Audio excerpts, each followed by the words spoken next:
Good morning दोस्तों। आज हमारी यात्रा का 5वां दिन है और अभी हम लोग गंगोत्री स्थान में ही स्टे कर रहे हैं। तो देख सकते हैं सूर्योदय हो गया है और हम लोगों ने कल रात में गंगोत्री धाम के जस्ट अपोजिट में ही हमें एक होटल मिल गया था। काफ़ी नीट एंड क्लीन था और काफ़ी अच्छा होटल था ये। सारी सुविधाएं भी हमें मिल गई थी वहाँ पे।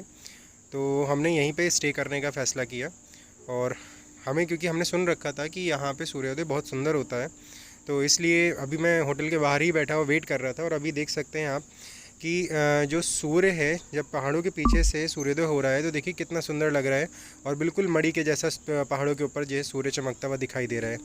तो जैसा सुना था वैसे ही आज देखने को भी मिला। सो धन्य हुए हम। जय गंगोत्री माँ।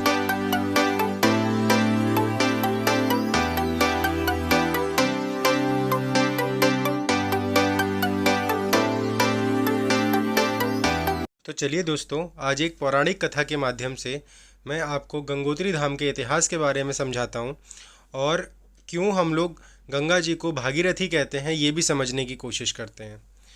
तो पूर्व समय की बात है, एक चक्रवर्ती राजा हुआ करते थे, राजा सगर। तो उनकी 2 पत्नियाँ थीं, जिससे एक पत्नी से उन्हें 60,000 पुत्र थे और एक पत्नी से उन्हें एक पुत्र था, अंशुमान। तो अपना क्षेत्र विस्तार और अपना आधिपत्य दिखाने के लिए उन्होंने अश्वमेघ यज्ञ की घोषणा की। जब वो अश्वमेघ यज्ञ कर रहे थे और उसके बाद उन्होंने जब अपना अश्व छोड़ा तो इंद्रदेव, क्योंकि उनको ये भय था कि कहीं ऐसा ना हो धीरे धीरे करके उनका आधिपत्य जो है वो कम हो जाए, तो इसलिए उन्होंने क्या किया, उस अश्व को कपिल मुनि के आश्रम में जाकर बांध दिया। अब काफ़ी दिनों तक जब वो अश्व वापस नहीं आया तो फिर राजा सगर के जो 60,000 पुत्र थे उन्होंने अपने सारे पुत्रों को भेजा उस अश्व की खोज में। तो जब वो अश्व को खोजने के लिए आगे बढ़े तो उन्होंने देखा उस अश्व को कपिल मुनि के आश्रम में बंधा हुआ। वो सभी काफ़ी ज़्यादा क्रोधित हुए और उन सभी ने वहाँ पर आश्रम में बहुत ज़्यादा तोड़फोड़ की और काफ़ी ज़्यादा नुकसान पहुँचाया, जिससे कपिल मुनि की जो तपस्या थी वो भी भंग हो गई।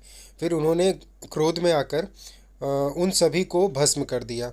जिसके बाद फिर अंशुमन जो थे वो कपिल मुनि के पास जाते हैं और वो पूरी कहानी बताते हैं।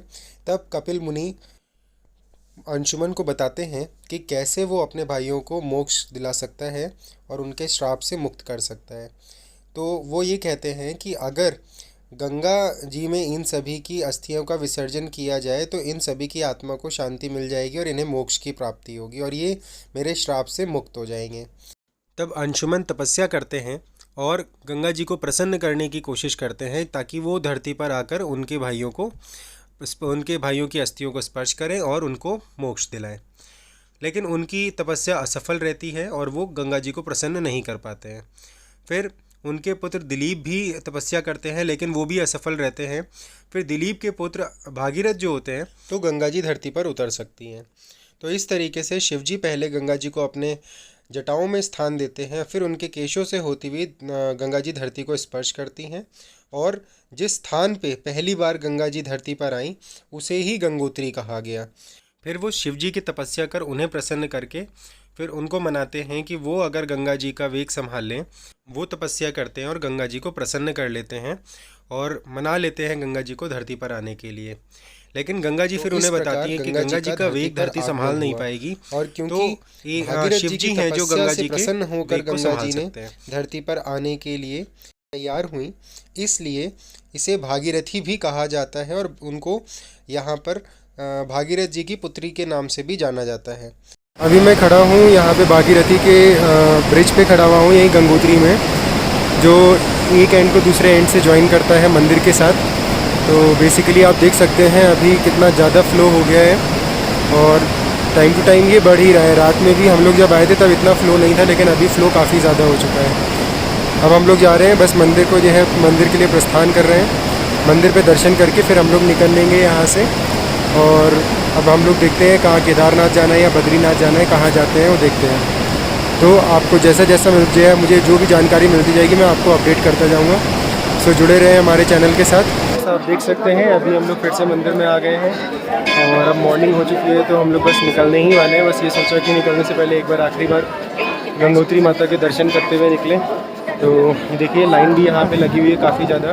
कल रात में तो यहाँ पे लाइन में भी कुछ लोग लगे थे और ये बीच में आपको चैनल सा दिख रहा है, यहाँ पर से भी लोग जा रहे थे, तो काफ़ी टाइम लग गया था हम लोगों को।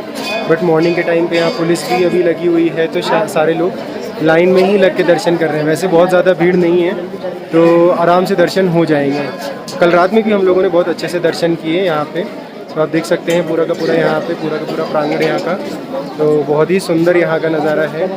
और माता के दर्शन आप आइए, दर्शन करिए और यहाँ पे माता से आशीर्वाद लीजिए। हेलो फ्रेंड्स, तो अभी हम लोग मंदिर से जो है दर्शन करके निकले थे, सोचा कि ब्रेकफास्ट कर लिया जाए। तो कल रात में भी डिनर हम लोगों ने बेसिकली यहीं पे किया था।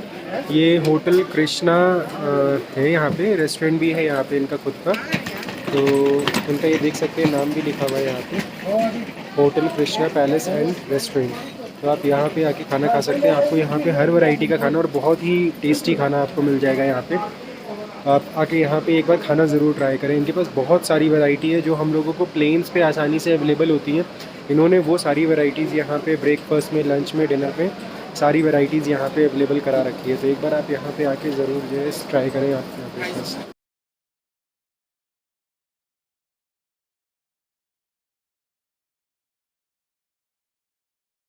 तो अब हम लोग निकल चुके हैं गंगोत्री धाम से। अब देखते हैं कहाँ जाते हैं। वैसे यहाँ से लगभग 418 किलोमीटर वैसे तो गूगल मैप दिखा रहा है कि यहाँ से बद्रीनाथ है, और हम लोग सोच रहे हैं पहले बद्रीनाथ ही जाएं, क्योंकि अभी जो हाल ही में अपडेट मिला है उसके अकॉर्डिंग 10 तारीख तक तो वैसे ही यात्रा स्थगित है। तो बेटर ऑप्शन हमारे पास यही अभी दिख रहा है कि हम लोग बद्रीनाथ के लिए जो है निकल जाएँ। तो अभी हम लोग वहीं जाते हैं और फिर देखते हैं कि कैसे क्या केदारनाथ का होता है। तो चलिए, जैसे जैसे हम लोग जो है आगे प्रोसीड करते जाएंगे, हम आपको बताते जाएंगे कि क्या क्या अपडेट्स हैं, क्या जानकारी हैं केदारनाथ के लिए, क्या बद्रीनाथ में जो है आपके लिए इंफॉर्मेटिव जो भी चीज़ें होंगी वो आपको बताते रहेंगे। तो आप जुड़े रहिए, वीडियो देखते रहिए, ताकि आपको सारी की सारी जानकारी चार धाम यात्रा से रिलेटेड मिलती रहे। कहाँ कैसा मौसम है, क्या क्या आपको जो है अपने साथ कैरी करना है, खाने पीने की व्यवस्था है या नहीं है, सारी चीज़ें मैं आपको अपडेट करता हूँ।